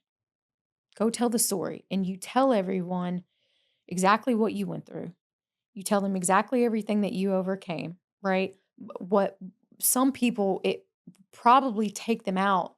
You just keep going no matter what, and you you build again. But this time, you're gonna build with me completely, right? And so it was like this inspiration came back on all over again. And I'm like, okay, I'm in this incubation phase where like now the only comfort that I have in that aloneness is my relationship with God. And like, I need to understand exactly what He's saying. And I need to understand, like, next time we build, what exactly that looks like. You know, what am I building for Him?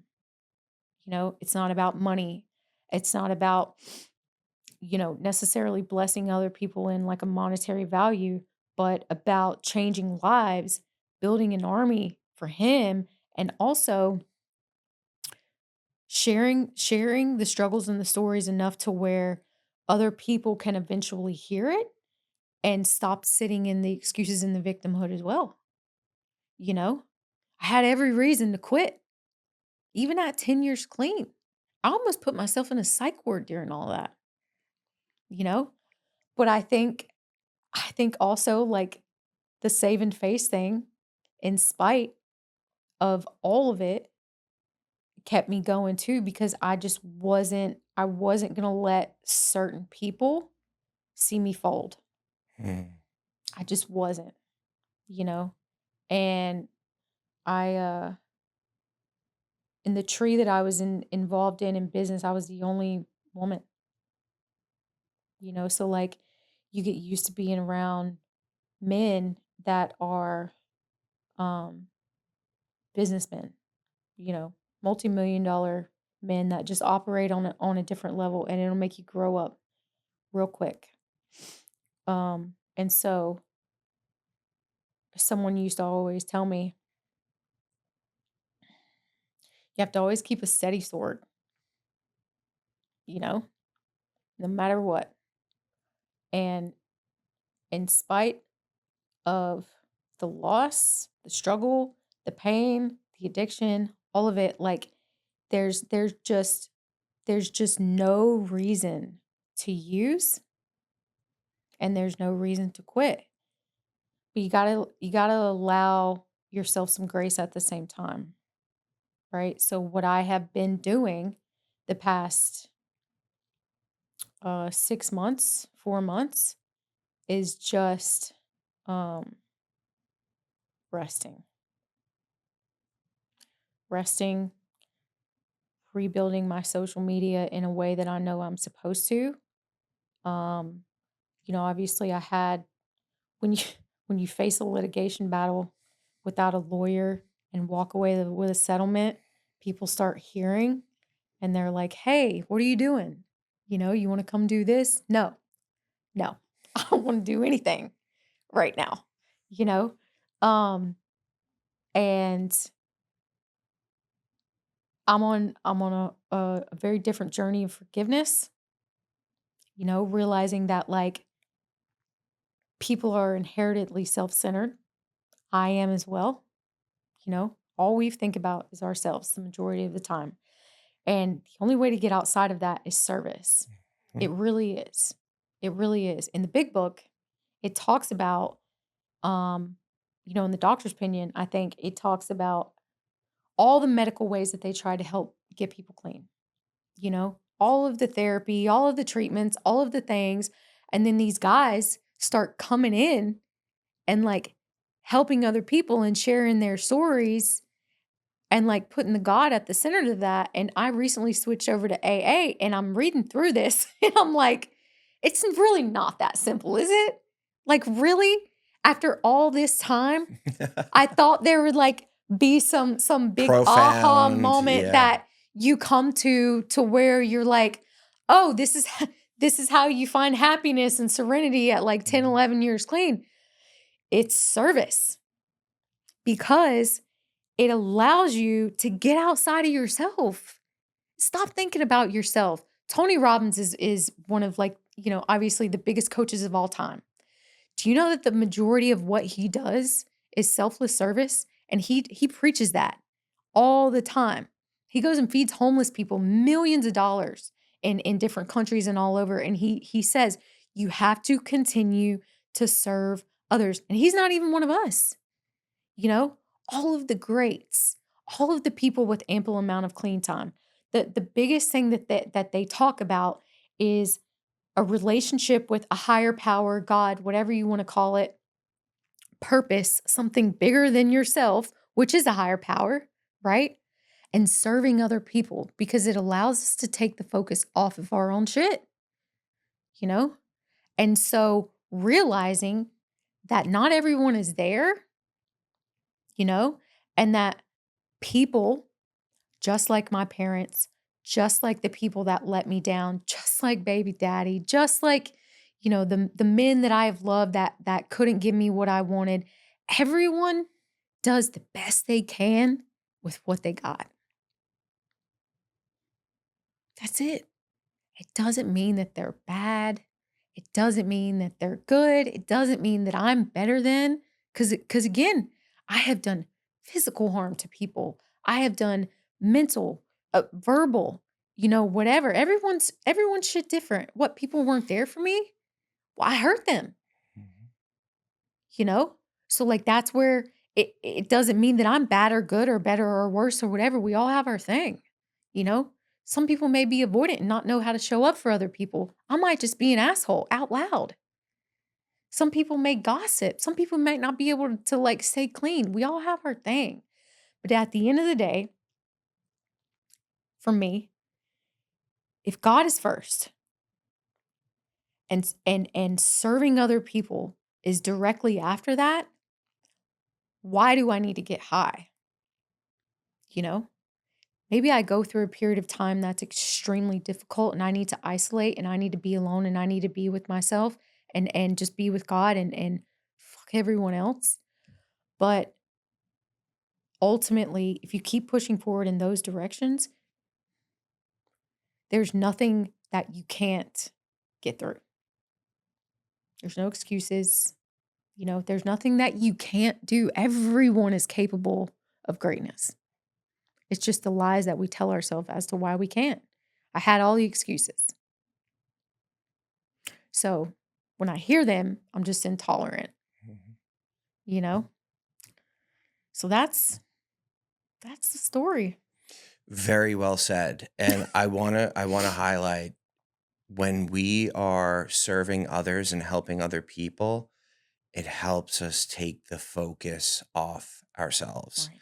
I had low self-esteem. Yeah. Everything changed for me when I started helping other people. Yeah. And yes, I can look at myself at the end of the day in the mirror and say, I've helped someone today. Yeah. Right? It's Yeah. esteemable acts. But Mm-hmm. what it really does is, we all have this baseline of esteem, right? Mm-hmm. I would sit there all day long focusing on it.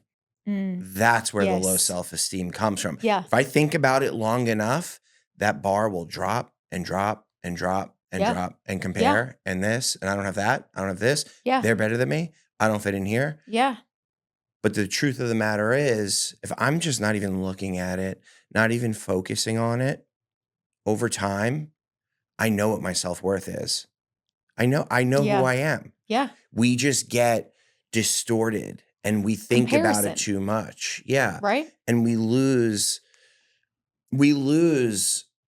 contact with who we really are, Right. and we lose ourselves. Right. And when you start helping other people and Mm-hmm. start putting others first, Yeah. and like, listen, money, I would say for most people Yeah. in recovery, that's a big problem for a lot of people. But, you know, with money, I'm like, well, I can't give $1,000. I'm not giving $1,000 Yeah. away to the charity or this. Well, do it. Fucking do it. I know. You have financial amends. I had 3.5 years of sobriety. I didn't make financial amends. I relapsed. Mm. I owed like high six figures to yeah. And Okay. I made the amends. So you do know civil court. I do know civil court very well. Yeah. But I made the amends when I didn't want to. I didn't want to make that amends. I don't Yeah. want to give that money back. Yeah. But I did, and it granted me this freedom Yeah. that Yeah. there's no amount of money that you can put on that. I know. And I that know. was the feeling that I was trying to achieve through drugs and alcohol. You know what I do sometimes? So I'm not in a place, you know, financially. We're still in the rebuild phase, and I'm keeping it very humble. To where I can, you know, go dish out like however many $100 at church or whatever. But what I do is, let's say I have, you know, $20 in my account, or, you know, $20 cash on me or whatever. If I run across the right person, homeless people, not all of them, because I know how to point out the ones that are actually hungry, you know, I'll either go in and spend almost what I have left to get them some food, or give them cash, you know? And that's like my little thing of like how I like give back. Mm-hmm. You know what I mean? Like the other day I seen this man, and I had like some fries left over, and like I gave it to him, and I gave him like a water bottle I had in my car, and I'm like, you know, hadn't got paid because I'm humbling myself. I'm back on the phones after being an owner. You want to talk about humility? I'm like, you know, got my own financial stuff going on, maybe like $10 left in the account. And I'm like, I just gave him a water bottle that's been sitting in my car that's like, it's hot outside. So I went in the store and I bought him a big ass cold water. You know what I mean? I don't know this man. I don't know if he's going to go smoke crack. I don't care. It's hot outside. The man needs a cold water. It's not about what's in my account. It'll come. Money will come, you know? And like you said, that amends, whether direct or indirect, right? It always makes you feel better. Mm-hmm. They talk about it in the big book, like how they're not able to understand what it is that's happening here when you're serving other people, and like what happens with the they call it something, the therapeutic value, Mm-hmm. right? But these people are staying clean and sober by continuing to do this. So our we may not be able to compute or logically understand what's happening here, but it works, I've you never know? walked away from helping someone or even 6 months later and said, shouldn't have helped that Yeah. person. Yeah. Never had that thought. That actually ties into, I meant to hit on this about all the people that I helped, right? The ways that I looked out, the ways that I protected certain people, or, the money that was given, the time that whatever, right? Even after the way that things went down, the way that they did, I never said I shouldn't ever done that, Mm. right? Because it's not about what I needed in return at some point. It wasn't ever about that. It's about who I was. Ooh. You know what I mean? I don't regret ever doing anything for any of those people ever in any of the ways that I did that, because that's who I am. I didn't do it ever expecting anything in return. Mhm. I did it because I wanted to give in the ways that I knew that I could at the time, you know? Before I forget, Mhm. you have a phenomenal social media Yeah. follow. Yeah, Thank your you. content's really good. It's very inspirational. Okay. People tell me that all the time, and It is. I'm like, No, I it's don't really it's know what I'm doing. I'm just kind of doing it. yeah, well, I mean, I recently started following you, so Yeah, all your yeah. stuff, like, it's, like, backlogged on when you start Okay. so, like, I'm getting, like, from, like, 3 weeks ago, and, like, every other post Yeah. is yours. Love that. But, Good. no, it's good stuff. And what is your social media so people could follow you? Chris_Meliea. So Crystal Meliea. Meliea is spelled Meliea. Mhm, and it's CRYS. CRYS. Yep. Yep. Okay, awesome. And one thing before we wrap up, how is your daughter doing today? She's so good. She's 15? She's 15, going on 25. And you know what, dude? Like, I'll go on things like this, or I keep her hidden on social media for ample. I don't know, if something from the past, from back in the day For might sure. pop up, or For sure. whatever. I keep her hidden for a number of reasons. But I can honestly say, um like, I've spent the last 15 years, like, trying to, like, save us and save her, save the whales, like, which, mind you, I'm still gonna do that. Just keep watch the next 15, 20 years.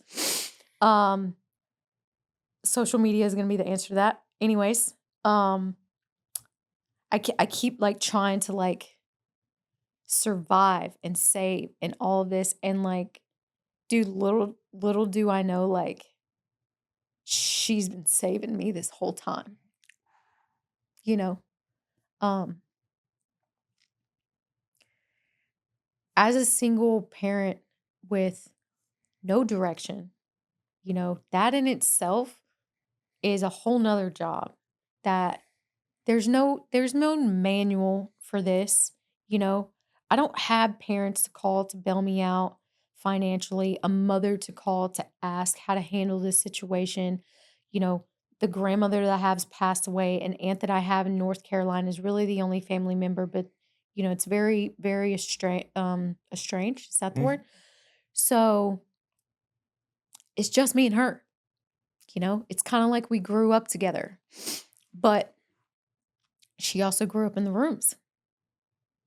So as I'm learning certain principles and certain ways to live, and certain things that were taught in the steps, I pass that down. And she's very, very grown up and mature for her age. Some days she parents me. Like, it when she started picking up the recovery lingo at, like, about 10 years old, because I have an attitude, and I'm not always the nicest person. I'm still working on it. It's progress. She'll be like, "Mom, I if you pop off like that to someone, then you're gonna have to call your sponsor, and your sponsor's gonna have to make you make amends, Oh my god. right?" And I'm like, "Hello?" She's like, "Yeah, just pause." And I'm Oh my like, god.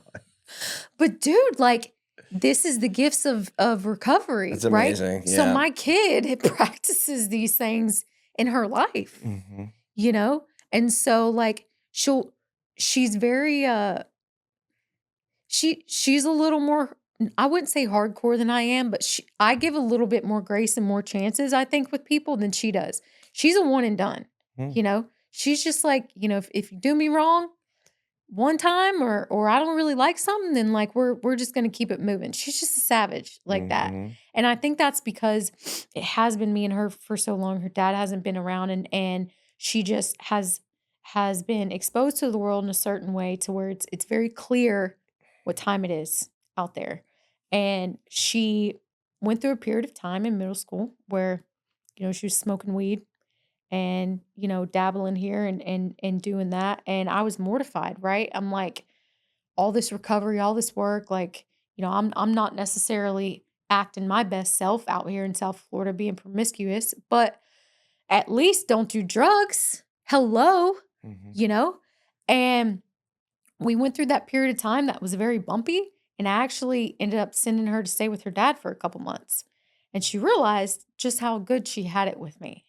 And so she came back and just got her shit together, and we have a relationship to where she's a lot like me in the sense where if you try to force me not to do something, right? I'm just going to do it anyways, right? I need to be able to learn on my own.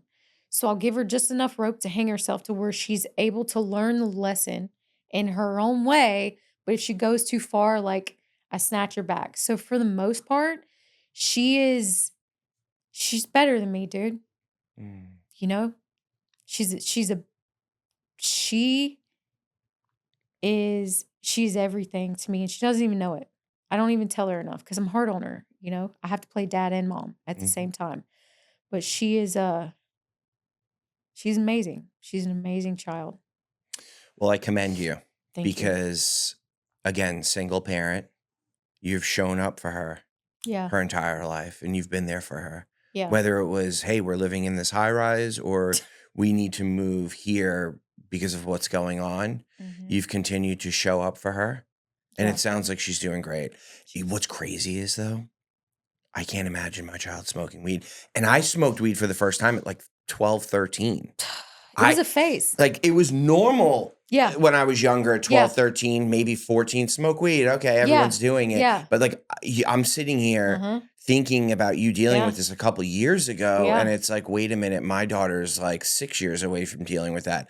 I would lose my I shit. know. It was It's mortifying. scary. I heard about like the boy thing and like stuff like that, and that's to be expected. I was more heartbroken at that because as someone in recovery, you try to protect your children from that, Of and you think course. weed is the gateway drug, you know? Mhm. But she she experimented with it a little bit, and I do not condone this because it's not everyone's story, but we butt heads with that for a minute. It was not good until finally I was just like, you know what? You gotta just like with any addict, quote unquote, or person in general, you gotta let them just kind of figure it out on their own. And eventually she's like, yeah, I don't want to do this. Mm. I would rather, make my mama proud and happy. And like she's seen me struggle this whole time. And so we get into these conversations where I'm like, get good grades and don't do dumb shit. That's it. Sorry. I'm not You're not waking up with the mom and dad and I'm cutting little hearts in your sandwiches for lunch. That's just not our I life, cut the dude. heart in her sandwich for Good for lunch, you. Keep yes. doing it. Keep doing it. I wasn't those were not the cards I was dealt, and I just do life in a different way, So sorry, but this is what it is, Mhm. And your part in that is to, you know, don't do drugs. Be a teenager if you want. Make smart decisions, Mhm. keep your grades up, and like I'll give you some freedom to hang yourself, and because that relationship is open enough to where she feels safe, she comes to me about everything. Mhm. She trusts me. I might hear about it a couple weeks after she's like scared to tell me, but eventually there's that safe place there, Yeah. and again, the principles are instilled. Yeah. I try to keep an open house with my daughter. Yeah. Like, I want her to be able to look, she's gonna run into someone smoking weed, she's gonna run into drinking this, that, whatever, but if she's bullied, I want her to be able to talk about it Right. to me or her mom. Right. And it was funny, this happened a couple months ago, she goes, "Daddy, someone was giving the middle finger at school." I'm like, "Okay, well, what are you curious about?" And she's like, "I don't know." I'm like, "Do you wanna do it?" She's like, I'm like, "Go ahead. You can do it, right? Let's do it. Let's get it out of our system." And Did she's you? like, I'm like, "Come on, do it." I said, "But Yeah. listen, this is the deal. Yeah. You can do it. Mhm. Because realistically, you could do it when I'm not around." Yes. I said, Yes. "But how would you feel if someone gave you the middle finger?" She goes, "It would make me really upset." I said, "Lumi, if you go around giving people the middle finger, you're gonna hurt their feelings." Mm, And then I tried to at least make her realize yeah. what the true meaning is there and the impacts that our actions have.